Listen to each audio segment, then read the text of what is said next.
I think that the space that you talked about, you fill that quite perfectly, which is why the podcast is quite incredibly popular in Ireland and across the world. Um, that also what you mentioned leads me to on to my next question about Brexit. Now, for the audience who might not know, Northern Ireland is a region that's a part of the United Kingdom, while the Republic of Ireland is an independent country. According to the Good Friday Agreement that brought an end to the decades of violence called the Troubles, there cannot be a physical border between the two. And so when the United Kingdom in 2016 voted, in my opinion, unfortunately, to leave the European Union, there was a huge question about how, especially since they were leaving the customs union as well, how that situation would be managed with respect to a border which would either have to be in the Irish Sea between the rest of the UK and Northern Ireland, or between Northern Ireland and the Republic. And uh, after all of the rhetoric and all of the promises that may or may not have been fulfilled, what in the end ended up happening is that currently there is a checks and border balance uh, border in sorry a checks and balances maintaining border in the Irish Sea, and that has upset a lot of people in Northern Ireland because they feel like they have been isolated from the rest of the United Kingdom. So there's a huge impact that Brexit has been having on Ireland, which is why most of the negotiations around this have been not just between London and Brussels, but also between London, Brussels, and Dublin. And so Naomi, what actually is the impact and the current situation with respect to Brexit and all of these crazy negotiations that have been going around for the best Yeah. part of 5 years? Um, so the United Kingdom has left the European Union. Hmm. It's no longer a member, and it's also finished its transition period. Um, I think in order to understand why the border is relevant to Brexit and to the way that the UK left the EU is just to understand what the EU is. You know, you could sum it up in a nutshell as a group of countries that agree to drop their borders with each other.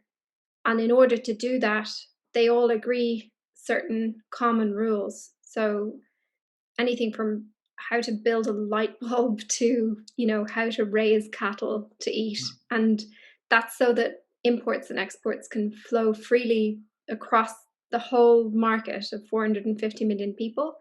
without any concern that they're, that a factory next door could be making light bulbs that are more cheaper but less safe and therefore undercutting your business. So it's just everybody agreeing to follow the same rules and therefore get rid of borders.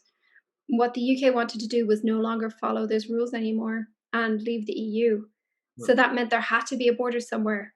If there wasn't a choice about that, the only question was where would it be, and this was a really difficult one because it's gonna wherever it is, it's gonna upset people.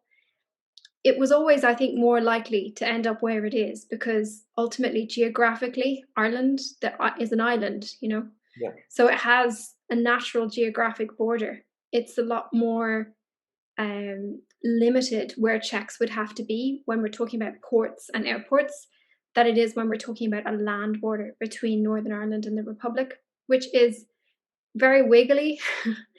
It follows ancient boundary divisions that date back to medieval times.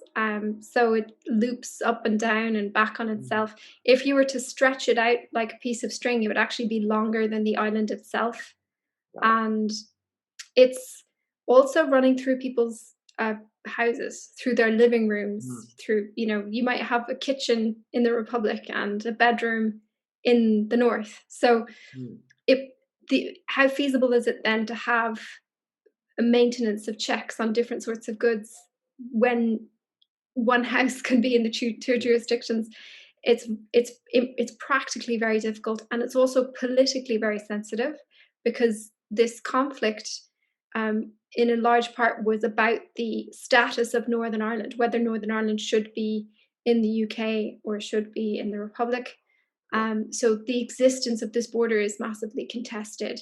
It's only, with the peace that everything got normalized, that the border was demilitarized, that we got rid of soldiers and checkpoints and, all of that climate of fear. So there was a huge, huge local opposition to anything like that coming back again. It was a feeling like if you put up borders or border posts or anything, you instantly provide a target for people who are still interested in exerting their preference for one united Ireland to be one jurisdiction, um, to exert that by destroying those symbols of division.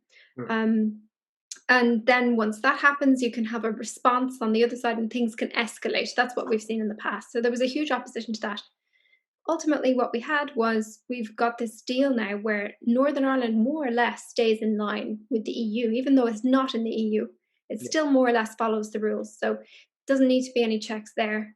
But there does need to be checks on goods that come from the island of Britain over to Ireland.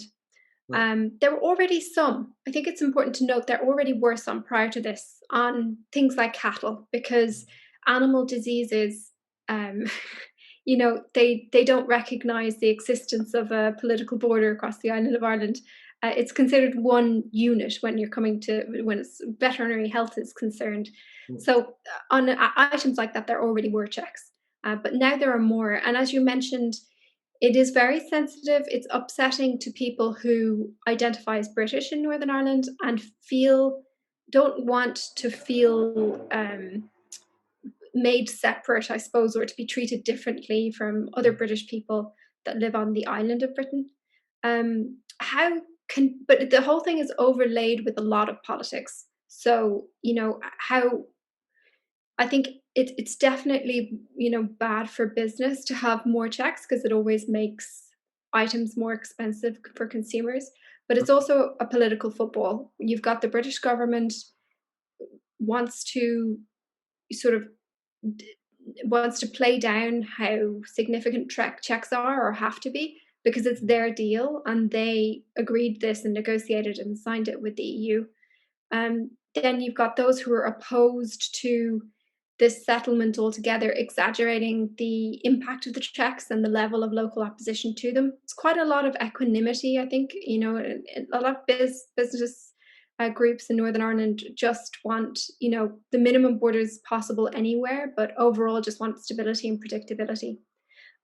So it's still quite a live issue and an issue of some political sensitivity. And that's not welcome, I think, in a place where politics has struggled to normalize after the peace agreement. Mm. And it requires the two parties like representing the two main communities in Northern Ireland to rule together. And this has always been a slightly difficult, tricky arrangement, and this hasn't helped.